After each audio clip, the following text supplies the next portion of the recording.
இப்போதும் நினைத்தால் நெஞ்சம் நெகிழ்ந்திடுதே. கல்வாரி அன்பை எண்ணிடும் வேளை கண்கள் கலங்கிடுதே. கர்த்தாவும் பாடுகள் இப்போதும் நினைத்தால் நெஞ்சம் நெகிழ்ந்திடுதே. ஆண்டவராகிய இயேசு கிறிஸ்துவின் நாமத்தில் கல்வாரியின் நேசம் மொழியின் மூலமாக உங்கள் அனைவருக்கும் எங்கள் வாழ்த்துக்களை தெரிவித்துக் கொள்கிறேன். இன்றைக்கு நான் கொடுக்கும் செய்தியின் தலைப்பு கலங்காதீர்கள். ஏனென்றால் இன்று அநேக காரியங்களுக்காக மக்கள் கலங்கி தவிக்கிறார்கள். அடுத்ததாக என்ன நடக்குமோ, ஏது நடக்குமோ, என்ன டிசிஷன் இருப்பது என்று தெரியாமல் கலங்கி தவிக்கிறார்கள். ஆகையால் ஆண்டவராகிய இயேசு கிறிஸ்து பிதாவாகிய தேவன் நமக்கு சொல்வது கலங்காதீர்கள் என்பதுதான். நீங்கள் முதலாவது பார்த்தீர்கள் என்றால் யோசுவாவை பார்த்தீர்கள். இப்பொழுது மோசேயின் மரணத்திற்கு பிறகு யோசுவா தான் தலைவனாக ஏற்படுத்தினார். 6 லட்சத்துக்கும் அதிகமான ஜனங்கள், முரட்டாட்டமுள்ள ஜனங்கள். ஆகையால் இவர்களை எப்படி வழிநடத்துவது என்று யோசுவா திணித்து தெரிந்து கொண்டிருந்தார். என்றால் எதற்கெடுத்தாலும் அவர்கள் கல்லறிந்து கொள்ள வேண்டும், எதிர்த்து நிற்க வேண்டும், போராட வேண்டும் என்று ஒரு முரட்டாட்டம் குணமுள்ள மக்கள். இந்த மக்களுக்கு நீதான் கானான் தேசத்தை பங்கிட்டு கொடுக்க வேண்டும். அங்கு ஏற்கனவே இந்த கானான் தேசத்தில் 7 விதமான ஜாதிகள் இருந்தார்கள். அத்தனை ஜாதிகளும் தேவன் துரத்தி விடுவார் என்று சொல்லியிருந்தார். ஆனாலும் சில காரியங்கள் அநேக நேரங்களில் அவர்கள் யுத்தம் பண்ணி வீழ்த்த வேண்டியதாக இருந்தது. அதில் மிகவும் கலங்கி தவித்தார். மோசையை போல இவருக்கு பலவிதமான வாதைகளை உருவாக்கும் சக்தியோ, செங்கடலை பிளக்கும் சக்தியோ, மனாந்தரத்தில் தண்ணீரை கொடுக்கும் சக்தியோ, இல்லை மண்ணாவியோ காடுகளை வரவழைக்கும் சக்தியோ எதுவுமே கிடையாது. ஆகையால் அதிகமாக பயந்து நடுங்கி கொண்டிருக்கும் பொழுதுதான் பிதாவாகிய தேவன் அவரை பார்த்து கலங்காதே என்று கூறுகிறார். யோசுவா 1:9, நான் உனக்கு கட்டளையிடவில்லையா? பலம் கொண்டு திடமனதாயிரும், திகையாதே, கலங்காதே, நீ போகும் இடமெல்லாம் உன் தேவனாய கர்த்தர் உன்னோடு இருக்கிறார் என்றார். பிரியமானவர்களே, இந்த வாக்கு தத்துவம் நமக்கு மிகவும் அவசியமாக இருக்கிறது. நீ போகும் இடமெல்லாம் உன் தேவனாகிய கர்த்தர் உன்னோடு கூட இருக்கிறார். நாம் போகும் இடம் என்னென்று நாம் அறியோம். அது எப்படிப்பட்ட மக்கள் இருப்பார்கள், எப்படிப்பட்ட சூழ்நிலை, நமக்கு சாதகமாக இருப்பார்களா இல்லை எதிரியாக வருவார்களா என்றெல்லாம் தெரியாது. ஐயா, நாம் ஒவ்வொரு நாளும் மக்களோடு இடைபடும் பொழுது, நாம் போகும் இடத்தில் தேவன் நம்மோடு கூட இருக்கும் பொழுதுதான் நம்முடைய காரியங்களை எல்லாம் வெற்றிகரமாக முடியும். ஆகையால் பிதாவாகிய தேவன் யோசுவாவுக்கு முதலாவது கொடுத்த வாக்கு தத்தம், நான் உனக்கு கட்டளையிடவில்லையா? பலம் கொண்டு திடமனதாயிரு, திகையாதே, கலங்காதே, நீ போகும் இடமெல்லாம் நான் உன்னோடு கூட இருப்பேன். ஆகையால் இதை கேட்டுக்கொண்டிருக்கிற பிரியமானவர்களை, நாமும் கூட அநேக காரியங்களால் கலங்கி தவிர்க்கிறோம். இந்த ஒன்றுமில்லாத காரியத்துக்காக கூட நாம் பதறுவோம், என்ன நடக்குமோ என்று. ஏனென்றால் நாம் தேவனுடைய நம்பிக்கை வைக்காமல் இருக்கும் பொழுது அடுத்ததாக என்ன நடக்கும் என்று நமக்கு புரியாத பொழுது நம் இருதயம் மிகவும் கலங்கி தவிர்க்கும். இந்த கலங்காதே என்பதின் ஒரு உண்மையான அர்த்தத்தை நாம் பெல்ஷாத்சார் ராஜாவின் சம்பவத்திலிருந்து நாம் அறிந்து கொள்ளலாம். இந்த பெல்ஷாத்சார் ராஜா நேபுகாத்நேச்சாரின் மகன்தான். நேபுகாத்நேச்சார் எப்படி ராஜ்யங்களை எல்லாம் முறியடித்து ஒரு பெரிய பபிலோனியன் கிங்டமை எஸ்டாப்ளிஷ் பண்ணினார். அவருக்கு தானியேல் தான் முற்றுதுணையாக இருந்தார். ஆனாலும் இந்த பெல்ஷாத்சார் தானியேலின் தேவனை மறுதலிக்கும் வண்ணமாக, தானியேலை அங்கீகாரம் பண்ணாத வண்ணமாக அநேக காரியங்களை அவர் செய்து கொண்டிருந்தார். ஒரு நாளில் அவர் 1000 பேருக்கு விருந்து செய்து தன் வைப்பாட்டிகள், மனைவிகளோடு, மறுமனையாட்டிகளோடு தேவாலயத்து பனிமுட்டுகளில் வந்த வெள்ளியும் பொருளுமான பாத்திரங்களை கொண்டு வர செய்து அதில் மது அருந்த செய்தார். பிரியமானவர்களே, எவ்வளவு ஒரு துணிகரமான காரியம்! அவர் தான் கடவுள் என்று நினைத்துவிட்டு, மற்ற கடவுள் எல்லாம் கடவுள் அல்ல என்று நினைத்துவிட்டு அவர்கள் எல்லாம் மது அருந்தி எல்லாரும் கொண்டாடி மகிழ்ந்து கொண்டிருந்தார்கள். அப்பொழுது எங்கிருந்தோ ஒரு கரம் தோன்றி அந்த சுவற்றில் எழுதினது, மேலே மேலே தெற்கே உப்பாசு என்பதுதான். இந்த கரம் எழுதினதையும் அந்த கருத்தையும் தெரியாமல் அவர் அதிகமாக கலங்கி தவித்தார். தானியேல் 5:9. அப்பொழுது ராஜாவாகிய பெல்ஷாத்சார் மிகவும் கலங்கினான். அவனுடைய முகம் வேறுபட்டது, அவனுடைய பிரபுக்கள் திகைத்தார்கள். ஆம் பிரியமானவர்களே, கலங்குவது என்பது இதுதான். ராஜாவாகிய பெல்ஷாஷார் மிகவும் கலங்கினான், முகநாடி வேறுபட்டது. இதற்கு முந்தைய வசனத்தை நீங்கள் பார்த்தீர்கள் என்றால், அவன் இடுப்புகளின் கட்டுகள் எல்லாம் தளர்ந்து அவன் முழங்கால்கள் ஒன்றோடொன்று மோதி கண்டது என்று குறிப்பிடப்பட்டுள்ளது. அப்படி என்றால் அவ்வளவு பயம். அடுத்த நிமிடம் நான் சாகப் போகிறேன், அடுத்த நிமிடம் என்னை யாரோ கொல்லப் போகிறார்கள், அடுத்த நிமிடம் என் உயிர் நான் இருக்குமா என்று தெரியாதபடி அதிகமாக கலங்கி தவித்தான். ஆனாலும் தேவனுடைய சமூகத்தை துணிகரமாக அவமதித்தபடினால் அன்றிரவே அவன் கொல்லப்பட்டான். பிரியமானவர்களே, கலங்குதல் என்பது இதுதான். மிகவும் அதிகமான காரியங்களை குறித்து கலங்கி தவித்து என்ன செய்வது என்று தெரியாமல் முகநாடி வேறுபட்டது. எப்பொழுதும் ஒரு சோகமாக இடுப்புகள் கட்டுகள் எல்லாம் இந்த முழங்கால்கள் எல்லாம் அடித்து கொண்டது என்றது அவ்வளவு பயம். அந்த பயத்தினால்தான் கலக்கம் வருகிறது. அப்பேற்பட்டவர்களை பார்த்து நம் தேவன் சொல்லுகிறார், கலங்காதிருங்கள் என்று. நம்முடைய சமீபத்தில் அந்த தமிழ்நாட்டில் உள்ள தேர்தலிலும் கூட அநேகமாக எல்லாரும் எதிர்பார்த்திருந்த ஒரு காரியத்தை விட மற்றொரு விதமாக முடிந்த பொழுதும் கூட இந்த அநேக கிறிஸ்தவர்கள் எல்லாம் கலங்கி கொண்டிருக்கிறார்கள், என்ன நடக்குமோ எப்படி நடக்குமோ என்று. ஆனால் எல்லாவற்றையும் குறித்து தேவன் முன்குறித்தபடியினால் தேவன் சொல்வது கலங்காதங்கள். அவர் கையில் தான் எல்லா ஆட்சியும் இருக்கிறது. அவர்தான் ராஜ்யத்தை ஏற்படுத்தி ராஜ்யத்தை தள்ளுகிற தேவனாக இருக்கிறார். ஐயா, நாம் எதற்கும் கலங்கக்கூடாது. பெல்ஷாஷார் காலத்திலும் கூட அந்த பாபிலோனியன் சாம்ராஜ்யம் உச்சக்கட்ட மகிமை அடைந்திருந்தது.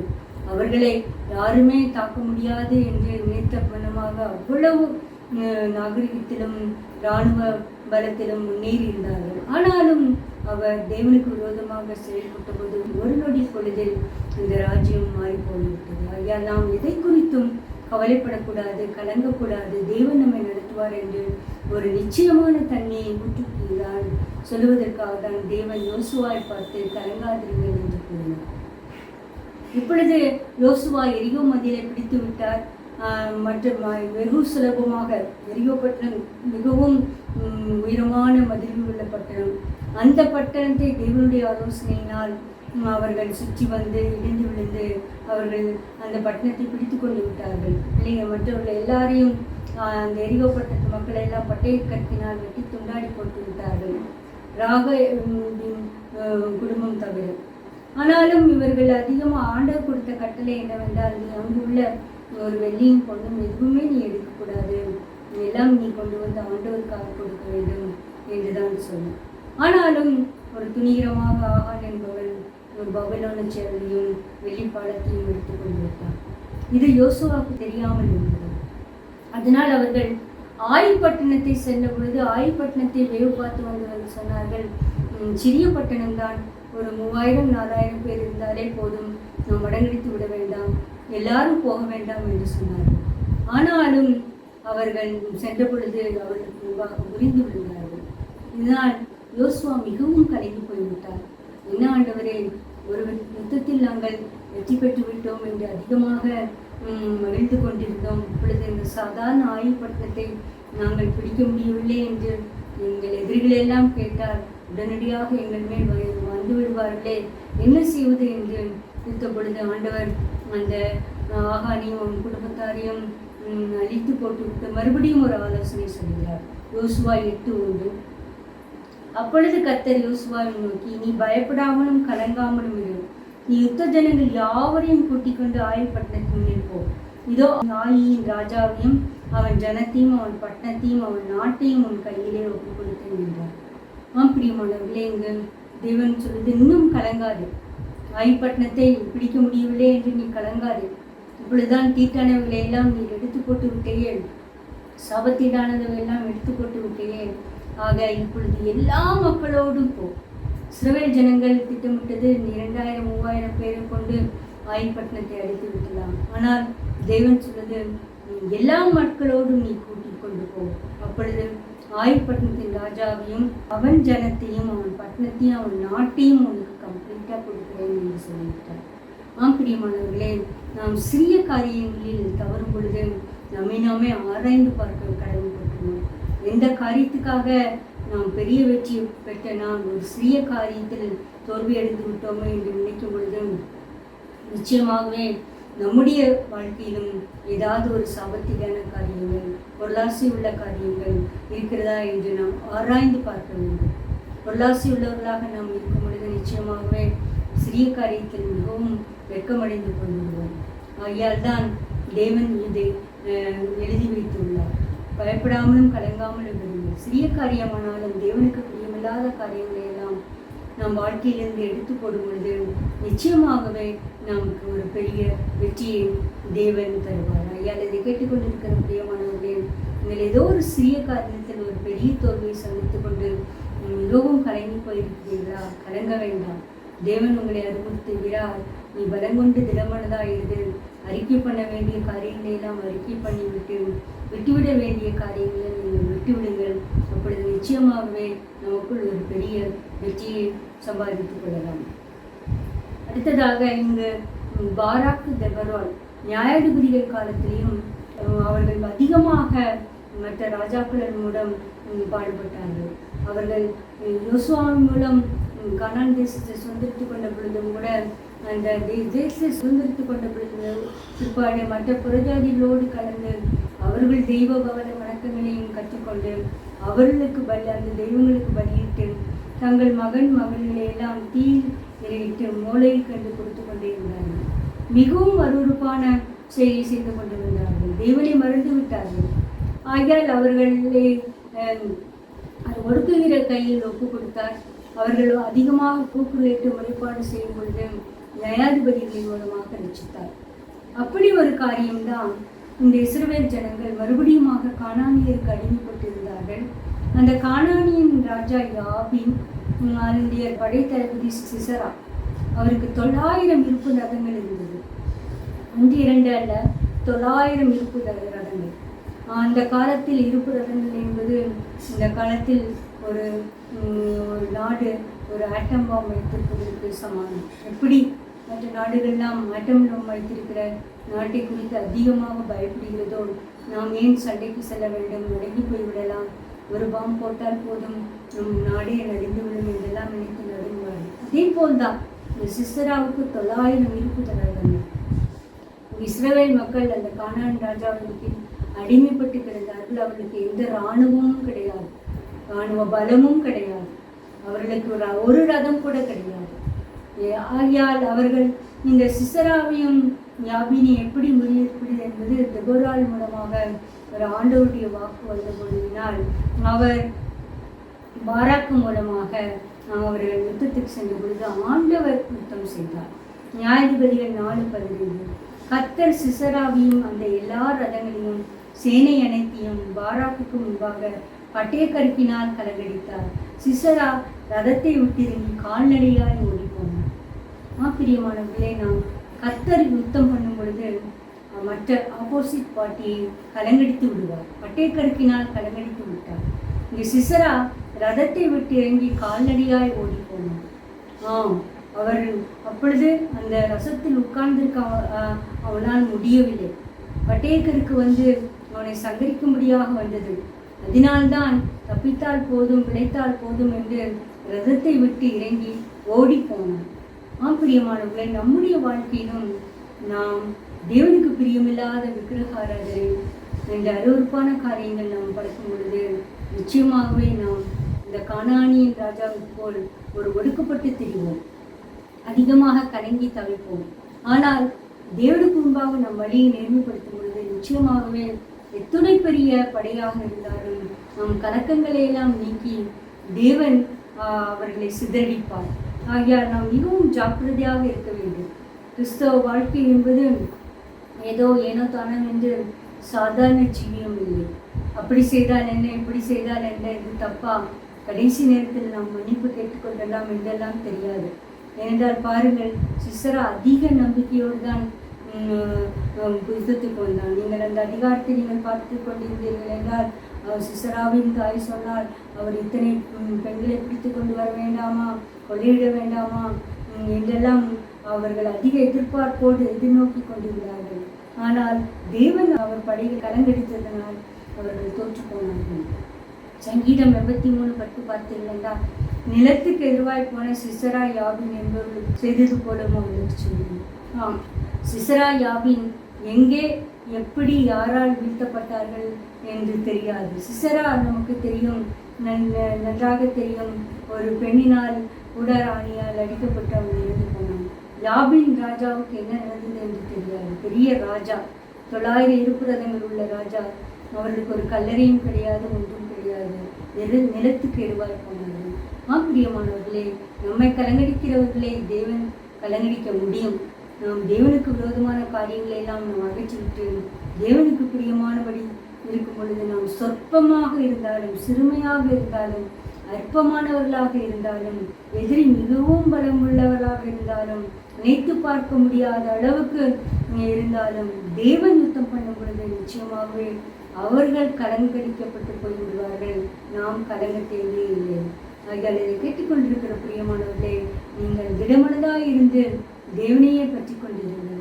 ஆற்றில் ஒரு கால், சேற்றில் ஒரு கால் என்று சொல்வது போல மற்றவர்கள் சொல்வதை கேட்டு ஒரு விக்கிரக ஆராதனைக்கு எதையாவது வேண்டிக் கொள்வதும், தேவனிடம் வருவதும், உபவாசம் செய்வதும் என்றெல்லாம் இருக்கக்கூடாது. கர்த்தர் தெய்வமானால் கர்த்தரை பின்பற்றுங்கள், பாகால் தெய்வமானால் பாகாலை பின்பற்றுங்கள்.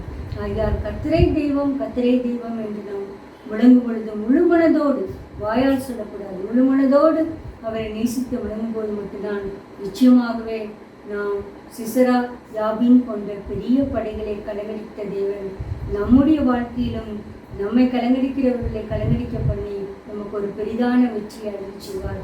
தேவன் கிருபை செய்வாராக.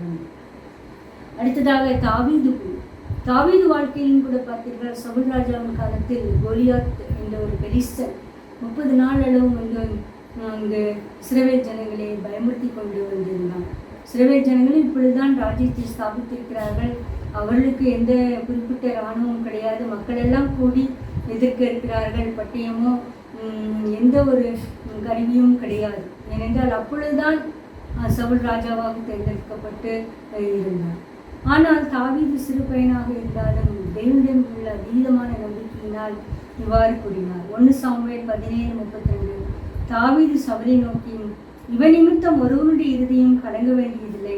உம்முடைய அடியானாகிய நான் போய் இந்த பெலிஸ்தனோட யுத்தம் பண்ணுவேன். பிரியமானவர்களே, இங்கு சவுல் ராஜாவும் சேனைகளும் இஸ்ரவேல் சேனைகளும் கலங்கி கொண்டிருந்தார்கள். இந்த பெலிஸ்தன் விட்ட சவால் என்றால், உங்களில் ஒருவன் வந்து என்னோடு யுத்தம் பண்ணட்டும், நாங்கள் எல்லாம் சரணடைந்து விடுவோம் என்று. அவன் 6 அடி உயரம், அவ்வளவு பெரிய மனித உருவம். ராட்சசர்கள் என்று சொல்லும் பொழுது அந்த வர்க்கத்தில் வந்தவன். அவரை பார்த்தாலே அதிக பயமாக இருக்கும். அவனோடு எப்படி யுத்தம் பண்ணுவது?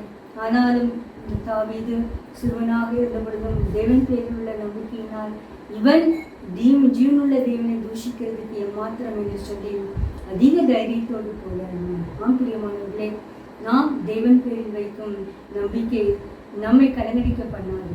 இந்த இஸ்ரவேல் ஜனங்களை கலங்கடித்து கொண்ட இந்த பெலிஸ்தனை ஒரு சிறு கல்லினால் அவன் வீழ்த்தியது போல நாமும் கூட ஒரு சிறு யுக்தியால் எதிராக வருவதை நாம் வீழ்த்த முடியும்.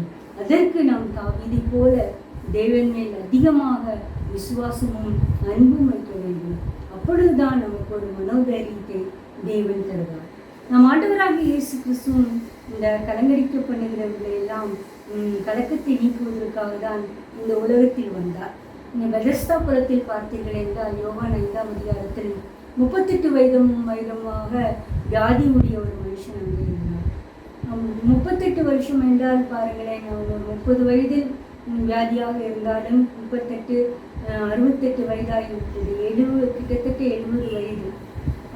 அவன் அதிக நம்பிக்கையோடு அந்த பெதஸ்தா குளத்தில் படுத்துக்கொண்டே தான் இருந்தான்.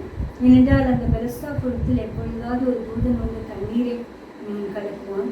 அந்த குளத்தில் இறங்கும் முதலாவது இறங்குகிறவன் சுகத்தை பெற்று விடுவான்.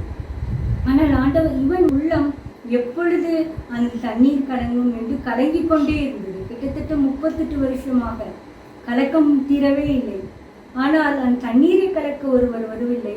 இவன் கலக்கத்தை தீர்க்கிறதுக்கு ஆண்டவராக இயேசு கிறிஸ்து அங்கே வந்தார். 38 வருடமாக வியாதியால் கிடைத்த அவனை பார்த்து இவ்வாறு கூறினார். அங்கே இருந்த மக்களை பாருங்கள். யோவான் 5:3. அவைகளிலே குருடர், சப்பானிகள், சூமின் உறுப்புணடையவர்கள் முதலான வியாதிக்காரர் அநேகர் படுத்திருந்து தண்ணீர் எப்பொழுது கலங்கும் என்று காத்து கொண்டிருப்பார்கள். பிரியமானவர்களே, இந்த பெதஸ்தா குளத்தின் ஒரு சீனி ஒரு கணம் சிந்தித்து பாருங்களேன். எங்கு நோக்கினும் சூமின உறுப்புடையவர்கள், குருடர், சப்பானிகள், வியாதிக்காரர், எவ்வளவு பெரிய வியாதி, எவ்வளவு வருடம் என்று தெரியாது. அங்கே எல்லாம் அந்த குளத்தை சுற்றிலும் இருந்தார்கள். நினைக்கிறேன் அந்த குளத்தின் படிக்கட்டு முன்னாடி கூட யார் இடம் பிடிப்பது என்று அதிகமாக சண்டை நடந்திருக்கும். எப்பொழுது நாம் அதிக கூட்டமான ஒரு பஸ்ஸிலோ ட்ரெயினிலோ இடம் பிடிப்பதற்கு எவ்வளவு சண்டை போடுகிறோமோ அதே போல் இந்த வியாதிக்காரர்கள் அந்த படிக்கட்டில் யார் இடம் பிடிப்பது என்று அவர்கள் இருந்திருப்பார்கள். அவர்களுக்கு எந்தவித வெயிலோ குளிரோ மழையோ பொருட்படுத்தாமல் அங்கே இருக்கிறார்கள். ஏனால் எப்பொழுது அந்த குளம் கலங்கும் என்று தெரியாது. ஆனாலும் ஆண்டவராக இயேசு கிறிஸ்து அந்த 38 வயது வியாதியாக இருக்கிறதை பார்த்து அதிக நாள் அவன் வியாதிப்பட்டு கிடைக்கிறான் என்று கண்டு நீ சுகமடைய வேண்டும் என்று விரும்புகிறாயா என்று கேட்ட பொழுது அவன் சொன்ன பதில், ஆண்டவரே, குளத்தை கலக்கும் பொழுது எனக்கு முன்பாக யாரோ எழுந்து சென்று சுகப்படுத்தி விடுகிறான் என்று. பிரியமான நம்முடைய வாழ்க்கையிலும் ஏதாவது ஒரு அற்புதம் நடந்து விடாதா, அதிசயம் நடந்து விடாதா? அவர்களுக்கெல்லாம் அதிசயம் நடக்கிறதே, என் வாழ்க்கையில் எப்பொழுது இந்த தேவைகள் நிறைவேறும், குறைவுகள் நிறைவேறும், வாதிப்படிக்கு மாறும் என்று கலங்கி கொண்டிருக்கிறீர்களோ வேண்டாம். உங்கள் குலத்தை கலக்கவில்லை, உங்கள் கலக்கத்தை நீக்க ஆண்டவராக இயேசு கிறிஸ்து நம் அண்டை உள்ளா வருகிறார். அவரிடம் ஆண்டவரே என்னை சுகமாக்கும் என்று நாம் தெரிஞ்சும் பொழுது நிச்சயமாகவே நாம் கலங்கி கொண்டிருக்கிற இருதயத்தை கலக்கத்தை எடுத்து போட்டு அவர் சுகமாக்க வல்லவராக இருக்கிறார். பிரியமானவர்கள், நம் ஆண்டவராக இயேசு கிறிஸ்துவின் மேல் வைக்கிற விசுவாசம் எவ்வளவு பெரியது என்று நாம் நினைத்து நாம் அதிசயப்பட வேண்டியவர்களாக இருக்கிறோம். ஆகையால் நாம் அடுத்ததாக நாம் பார்க்கும் பொழுது நாம் வறுமை வரும் பொழுது மிகவும் கலங்கி போய்விடுகிறோம். நமக்கு எல்லா சர்வ வசதிகளும் இருக்கும் பொழுது அண்டனைக்குள்ள ஆகாரம், அண்டனைக்குள்ள வசதி வாய்ப்புகள், பிள்ளைகளுக்கு வேண்டிய படிப்பு செலவு, திருமண செலவு, ஆகார செலவு, உடைச்செலவு என்று எல்லாம் குறைவில்லாமல் இருக்கும் பொழுது மிகவும் நிறைவாக இருக்கும். ஆனால் நாம் வறுமை வரும் பொழுது அதனுடைய கொடுமையை நாம் அறியாமல் போகிறோம். நீதிமொழிகள் 10:15 ஐஸ்வர்யவானுடைய பொருள் அவனுக்கு அரணான பட்டணம், ஏழைகளின் வறுமையோ அவர்களை கலங்க பண்ணும். நமக்குள் ஒரு நாம் கடன் பிரச்சனையினால் இல்லை ஏதோ ஒரு காரியத்தில் நாம் சொத்து சுகம் எல்லாவற்றையும் இழந்து தீர்க்கும் பொழுது வறுமை நம்மை கலங்க பண்ணுகிறதாக இருக்கிறது. அடுத்த நேரத்தில் என்ன செய்வோம் என்று தெரியாமல் நாம் கலங்கி கொண்டிருப்போம். நீங்கள் எலிசா தீர்க்கதரிசி கூட ஒரு விளைவை பார்த்து உங்களுடைய அடியான் அநேக தீர்க்கதரிசிகளை ஆதரித்தார். இப்பொழுது கடன்காரர்கள் வந்து 2 பிள்ளைகளையும் எடுத்துக்கொண்டு போய் விடுவார்கள், என்ன செய்வேன் என்று கலங்கி தவித்தார். அப்பொழுது சொன்ன ஆலோசனை, நீ ஊட்டி பூட்டி கொண்டு அநேக பாத்திரங்களை வாங்கி முன்னிடத்தில் ஒரு கலம் எண்ணெயை பாத்திரத்தில் ஊற்றி அதை நீ விற்று சம்பாதிக்க என்று. வறுமை என்பது இந்த ஸ்திரீக்கு தெரிந்திருந்தது. அவர் கரெக்டான பர்சனிடம் சென்று தன்னுடைய குறையை முடித்தார். நாமும் கூட இந்த கலங்க பண்ணுகிற வறுமை, கலங்க பண்ணுகிற பணக்குறைபாடு, கலங்க பண்ணுகிற செழிப்பின்மை ஆகியவை எல்லாம் நாம் நீங்க வேண்டும் என்றால் நாம் சரியான நபரிடத்தில் அதை நாம் சொல்ல வேண்டும். நமக்கு சரியான நபர் ஆண்டவராக இயேசு கிறிஸ்து தான். ஆண்டவராக இயேசு கிறிஸ்து மட்டும்தான் இந்த கலங்க பண்ணுகிற வறுமையை நம் வாழ்க்கையிலிருந்து எடுத்து போடுவார். இயேசு கிறிஸ்து மட்டும்தான். வறுமை என்பது பணக்குறைபாடு மட்டுமல்ல, நாம் எந்த காரியத்தில் குறைவுபட்டு இருக்கிறோமோ அதெல்லாம் ஒரு வறுமைத்தன்மை தான். ஒருவேளை நம் வேலை இல்லாமல் ஒரு குறைவுபட்டு இருக்கிறோமா, இல்லை நம் வியாபாரத்தில் செழிப்பில்லாமல் குறைவுபட்டு இருக்கிறோமா, இல்லை ஒரு வீடு கட்ட முடியாமல் திணறி கொண்டிருக்கிறோமா, இல்லை பிள்ளைகளின் படிப்பு செலவுக்கு பணம் இல்லாமல் கேட்கிறோமா, அன்றாட வாழ்க்கைக்கு என்ன செய்ய வேண்டும் கேட்கிறோமோ, இந்த காரியமெல்லாம் வறுமை தான், குறைவெல்லாம் அறிவு தான். அதை நாம் கலங்க பண்ணும் பொழுது, நம் ஆண்டவராக இயேசு கிறிஸ்துவிடம் நம் குறைவுகளை சொல்லும் பொழுது நிச்சயமாகவே நம்மை கலங்க பண்ணுகிற வறுமையை தேவன் கலங்கடித்து விடுவார். நாம் வெற்றி பெற்ற மக்களாக திகழ்வோம். ஜெபம். உங்களை நேசிக்கிறமான பிதாவே, கலங்காதிருங்கள் என்று காரியத்தில் சில காரியங்களை நாங்கள் சிந்தித்தோம். கர்த்தாவே, ஆண்டவரே, யோசுவா அந்த ஆய்பட்டணத்தை எப்படி படிப்போம் என்று திரித்து கொண்டிருந்த பொழுது நீர் அவர்களுக்கு ஆலோசனை சொல்லி கலங்காதே என்று சொல்லி நீர் ஆய்பட்டணத்தை மேற்கொள்ளத்தக்கதாகவும் உன்னுடைய ராஜாவையும் உன்னுடைய நாட்டையும் ஜனங்களையும் பட்டணத்தையும் நகரத்தையும் கொடுத்து தயவுக்காக ஸ்தோத்திரம். ஆண்டவரே, அதே போல் ஆண்டவரே, மோசே இறந்த பிறகு யோசுவா என்ன செய்யலாம் என்று திகைத்து கொண்டிருக்கும் பொழுது நீர் கொடுத்த வாக்குத்தத்தம் கலங்காதே என்பதுதான். ஆண்டவரே, இந்த வாக்குத்தத்தம் இப்பொழுது எங்களுக்கு அவசியமாக இருக்கிறது கர்த்தாவே.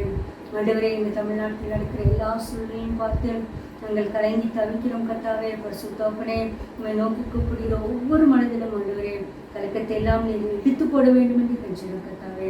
ஆண்டவரே, அந்த பெதஸ்தா குளத்தின் அருகே நெடுங்காலமாக பாதிக்கெடுத்த ஒருவன் தண்ணீர் எப்பொழுது கலங்கும் என்று பார்த்து கொண்டிருந்தான். ஆனாலும் தண்ணீர் அல்ல, உன்னை கலக்குகிற உன்னை வியாதியிலிருந்து உன்னை விழிப்பேன் என்று சொல்லி நீர் அங்கே கடந்து வந்து ஒரு பெரிய ரிலீஃபை கொடுத்த தயவுக்காக போடாத ஸ்தோத்திரம். ஆண்டவராக இயேசு கிறிஸ்து கலங்கப்படுகிற வறுமையை நீக்குகிற தேவனாக இருக்கிறபடியால் ஸ்தோத்திரம். ஆண்டவராக இயேசு கிறிஸ்து சிஸ்டராய் யாபின் கொண்ட கொடியவர்களின் கருத்திலிருந்து எங்களை விடுவிக்கிற தேவனாக இருக்கிறபடியால் ஸ்தோத்திரம். ஆண்டவர், எங்கள் தேவனாக இயேசு கிறிஸ்து ஆண்டவரை நாங்கள் உமக்கு விரோதமான செய்த காரியங்களையெல்லாம் அறிக்கை பண்ணி விட்டுவிடும் பொழுது நிச்சயமாகவே எங்களுக்கு விரோதமாக இருக்கிற காரியங்களையெல்லாம் நீர் நீக்கி போட வல்லவராக இருக்கிறபடியால் ஸ்தோத்திரம். எங்கள் பொருளாதார சூழ்நிலையை நீர் உயர்த்த போற தயவுக்காக ஸ்தோத்திரம். கலங்க பண்ணுகிற வறுமையை எங்கள் வாழ்க்கையிலிருந்து எடுத்து போட வல்லவராக இருக்கிறபடியால் ஸ்தோத்திரம். ஒவ்வொருடைய வாழ்க்கையிலும் நீர் கலங்காதே என்று சொல்லி தேக்க போற தயவுக்காக ஸ்தோத்திரம். எல்லா துதி கனமாய் உமக்கு செலுத்துகிறோம். ரட்சகருமாய் இயேசு கிறிஸ்து மூலம் வேண்டிக் கொள்கிறோம் பிதாவே. ஆமென்.